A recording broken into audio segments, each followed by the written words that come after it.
আগের দিন আমাদের বাড়িতে নিরামিষ রান্না হয়েছিল, আর নিরামিষ খেতে খেতে মনে হচ্ছিল কবে যে তার পরের দিন আসবে, তাহলে একটু চিকেন আনতে বলবো বরমশাইকে, আর চিকেন দিয়ে একটু গরম গরম ভাত খাবো। তো যাই হোক, যাই ভাবা তাই কাজ। তারপরের দিন সকালে, মানে আজকে সকালে বরমশাইকে সকাল সকাল উঠে বললাম আজকে আমার খুব চিকেন খেতে ইচ্ছে করছে, কালকে ডাল ভাত খেয়েছি আর ভালো লাগছে না। তখন আমার বরমশাই আমার জন্য চিকেন নিয়ে আসলো। আর এই যে দেখো, চিকেনের ঠ্যাং খেতে আমি বড্ড ভালোবাসি, তার জন্য সে আমার জন্য প্রত্যেকবার একটা করে ঠ্যাং নিয়ে আসে। ঠ্যাং আর হজমি আমি প্রচুর পছন্দ করি। তো যাই হোক, দেখো ছাল শুদ্ধ চিকেন নিয়ে চলে এসছে, আর এই যে আমি চিকেনটাকে ধুয়ে নিচ্ছি। আর ভিডিও এডিট করতে করতে আমার বাবু তো খুব আওয়াজ করতে শুরু করেছে, তোমরা তো শুনেই বুঝতে পারছো, ও খেলা করছে আমার পাশে। তো দেখো, এই যে হজমিটা আমি খেতে বড্ড ভালোবাসি, আর ছালবেলা চিকেন যা লাগে না কি বলবো, আমার তো প্রচুর ভালো লাগে। আর তোমাদের কার কার ভালো লাগে অবশ্যই কিন্তু কমেন্টে জানিও। তো যাই হোক, কথা বলতে বলতে দেখো চিকেনটা আমার পরিষ্কার করে ধোয়া হয়ে গেল। আর আমি চিকেনটা একটু ভালোভাবে ধুই, চিকেনটা একটু ভালোভাবে না ধুলে ভালো লাগে না। তো এখন আমি রান্না করব লাল লাল ঝাল ঝাল করে চিকেনটাকে। আমি শুধু চিকেনটাকে আজকে কষাই বানাবো, কষাই চিকেনটাকে ভাত দিয়ে খাবো। আজকে আমি চিকেনটাকে ঝোল করব না। তো বরমশাইও নেই বাড়িতে, ও যখন আসবে তখন আবার ঝোল করে নেব।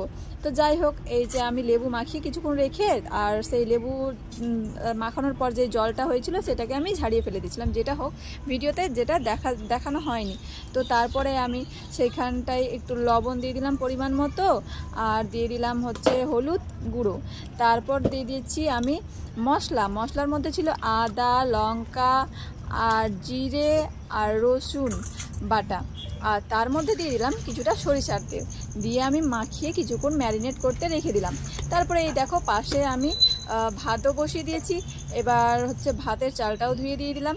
আর এই যে দেখো সব কিছু কাটাকুটি হয়ে গেছে আমার। আর আমি একটু চিকেনে আলু খেতে বড্ড বেশি ভালোবাসি, শুধু চিকেনে না মাটনেও, মানে আমি যে কোনো মাংসতে একটু আলু হলে খুব মানে মনটা খুশি হয়ে যায় আর কি।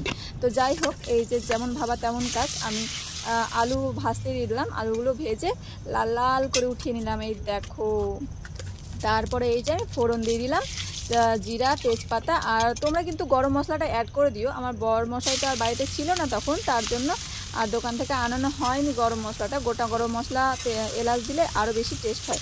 তো যাই হোক, আমি এরকমই করে নিলাম। তারপর পেঁয়াজ কুচিগুলো দিয়ে দিলাম, দিয়ে হালকা লাল লাল করে ভেজে নিচ্ছি।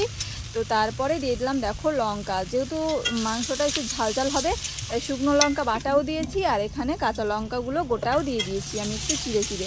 তো এই দেখো আমি এখানে কষে নিচ্ছি। আর যেহেতু তাড়াতাড়ি যেন পেঁয়াজটা হয়ে যায় লাল লাল করে ভাজা, তার জন্য আমি ওখানে কিছুটা লবণ ছড়িয়ে দিলাম। এই দেখো, আর হ্যাঁ, আমি কিন্তু রেসিপি ভিডিওগুলো তোমাদের সামনে শেয়ার করতে চাই, কিন্তু হচ্ছে না, বাবুকে নিয়ে টাইম পাই না আর কি।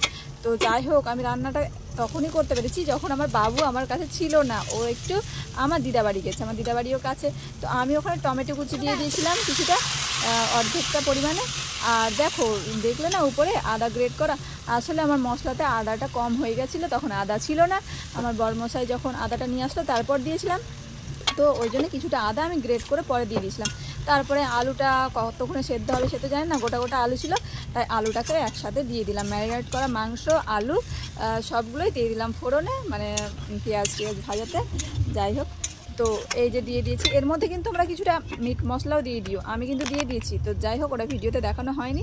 তো এই দেখো, আর হ্যাঁ, আমি কিন্তু একটু জল অ্যাড করব না, কিন্তু মাংসতে জল অ্যাড করলে আবার ভালো লাগবে না। তো এইভাবে আমি আস্তে আস্তে মাংসটা কষিয়ে নিব।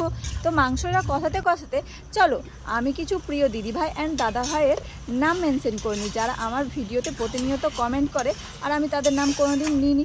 তো আজকে ফার্স্ট টাইম আমি তাদের নামগুলোও নিয়ে নিচ্ছি। চিনু রায় দাদা ভাই কমেন্ট করেছে, অনেক অনেক শুভেচ্ছা ও শুভকামনা রইল। থ্যাংক ইউ চিনু রায় দাদা ভাই। রঙ্গিতা মণ্ডল দিদি ভাই কমেন্ট করেছে, খুব সুন্দর লাগলো। থ্যাংক ইউ রঙ্গিতা দিদি ভাই। কবির মণ্ডল দাদা ভাই কমেন্ট করেছেন, ম্যাডাম গুড মর্নিং, প্লিজ আমাকে একটু সাপোর্ট করো। অবশ্যই দাদা ভাই। রয়টি কমেন্ট করেছেন, দিদি ভাই ভীষণ সুন্দর লাগছে দেখতে, সো সুইট। থ্যাংক ইউ রয়টি দাদা ভাই। তো আমার কিছু প্রিয় দিদিভাই এবং দাদা ভাইয়ের কমেন্ট পড়তে পড়তে তো আমার মাংস কষা একদম কমপ্লিট। আর মাংসটা খেতে যা টেস্ট হয়েছে কি বলবো তোমাদেরকে। তো আমি উঠিয়ে তো খেয়েও নিলাম এবং ভাত নিয়েও বসে গেলাম। তো দেখো আমি ভাত খাচ্ছি মাংসটা দিয়ে, মানে তোমাদেরকে বলে বোঝাতে পারবো না, এত সুন্দর স্বাদ হয়েছে কি বলবো। তোমরাও কিন্তু এভাবে একবার ট্রাই করে দেখো, খুব সুন্দর লাগবে। তো ভালো লাগলে ভিডিওটা অবশ্যই সবাই লাইক কমেন্ট শেয়ার করে দিও, আর নতুন নতুন ভিডিও পেতে হলে আমার প্রোফাইলটা অবশ্যই ফলো করিও। টাটা।